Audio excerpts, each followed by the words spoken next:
Hello everyone, I hope आप सब ठीक होंगे और अपने अपने एग्ज़ाम की तैयारियों में व्यस्त होंगे। जैसा कि आप लोगों को पता है कि 2025 में बहुत सारी वैकेंसीज़ आने वाली हैं टीचिंग से रिलेटेड, तो सब रेडी रहो और अपने एग्ज़ाम की तैयारी में लग जाओ।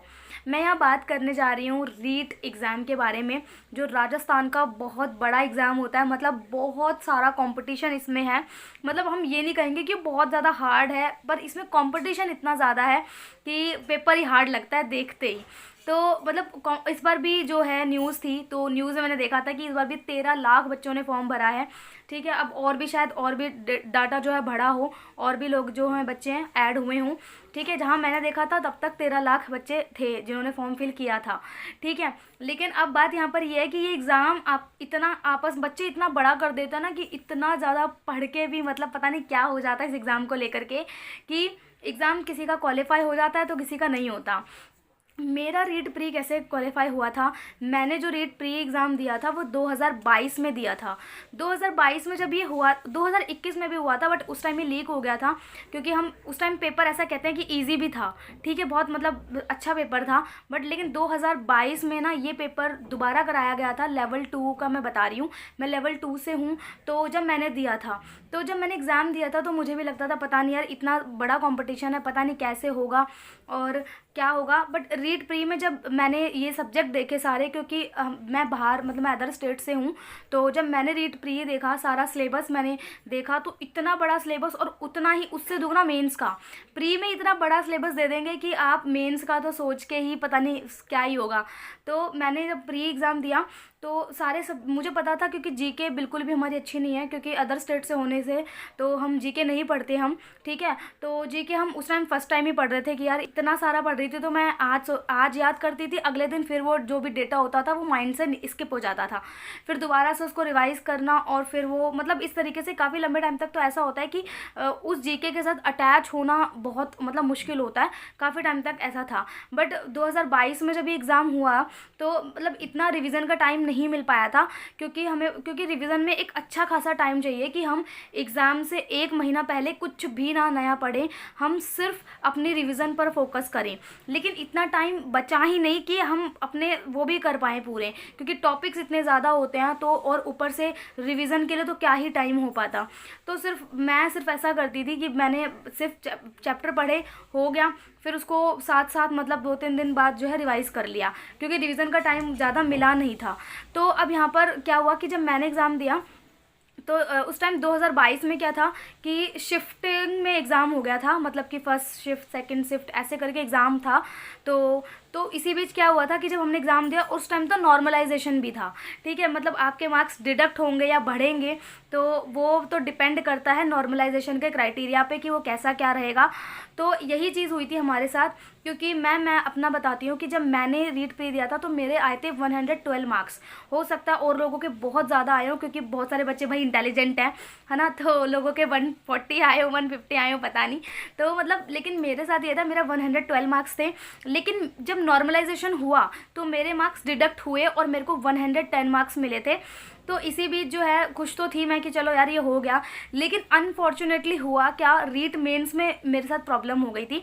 मैं थोड़ा मतलब बीमार हो गई थी उस टाइम, फीवर वगैरह का था रीट मेंस में मेरा।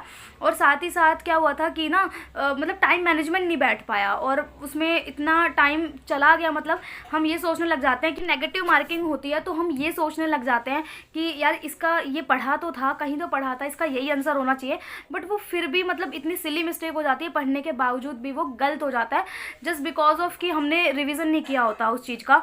तो इस वजह से मेरे साथ वहाँ पे ये चीज़ भी हो गई थी, और कुछ मुझे फीवर वगैरह भी था। तो मेरा अनफॉर्चुनेटली वो एग्ज़ाम जो रीट मेंस था वो नहीं हो पाया था। तो इस बार आई होप हम सब कोशिश कर रहे हैं। तो अभी जो प्री था उसका सिर्फ ये था कि मैंने टाइम मैनेजमेंट कर लिया था, क्योंकि उस टाइम वॉच भी हमें मतलब सामने दिख रही थी, और हमें फटाफट फटाफट करते जाना था, क्योंकि हमें पता था कि हमें इस पोर्शन को इतना टाइम देना है। मुझे ये चीज़ पता थी कि मेरे को इस पोर्शन में ज़्यादा टाइम नहीं लगाना है, तो मैं उस हिसाब से करती जा रही थी। फिर आई जीके की बारी, तो मैंने जीके को यही सोचा कि मैं इसको स्किप करूं, बाकी तो अपने और सब्जेक्ट को अच्छा कर लूं, क्योंकि जीके में क्या होता है ना, हमें बहुत सारा पढ़ना पड़ता है और फिर वो आए ना आए वो भी एक इशू रहता है, ठीक है। लेकिन जीके में मेरे साथ यही था, मैं पढ़ती थी, अगले दिन वो माइंड से निकल जाता था, फिर अगले दिन दोबारा से उसको पढ़ती थी, दोबारा से वो निकलता था। तो रिवीजन का तो टाइम ही नहीं मिला, लेकिन फिर भी मैंने उसको धीरे धीरे करके लाइक दिमाग में डाला। तो और मेन चीज़ ये होती है कि आप ना प्रीवियस ईयर एग्ज़ाम लगाओ। प्रीवियस ईयर एग्ज़ाम तो इतने सिंपल लग रहे थे क्योंकि हमने इतना सारा पढ़ लिया था, तो प्रीवियस ईयर देख के तो ऐसे ही हम सोचते रहे ये तो बहुत इजी है, बहुत इजी है। जब फिर हम रियल में एग्ज़ाम देने बैठते हैं ना, तब पता लगता है अरे ये कहाँ से एग्ज़ाम आ गया, कि हमने तो इतना इतना पढ़ा था। क्योंकि एग्ज़ामिनर को पता है, वो चाहते यही है कि हमारा एग्ज़ाम क्वालिफाई ना हो, वो जानबूझ के मतलब हमने जो पढ़ा होता है वो देते ही नहीं है, वो कुछ इतना हार्ड दे देंगे कि हमें पता ही नहीं लगेगा। क्योंकि जो कभी भी देखना आप, मुझे ऐसा लगता है, मेरी ये थिंकिंग है, जो एग्ज़ामिनर होता है ना वो चाहता है कि एग्ज़ाम क्वालिफाई ना हो, तो वो ऐसा ही पेपर वो करता है, ठीक है।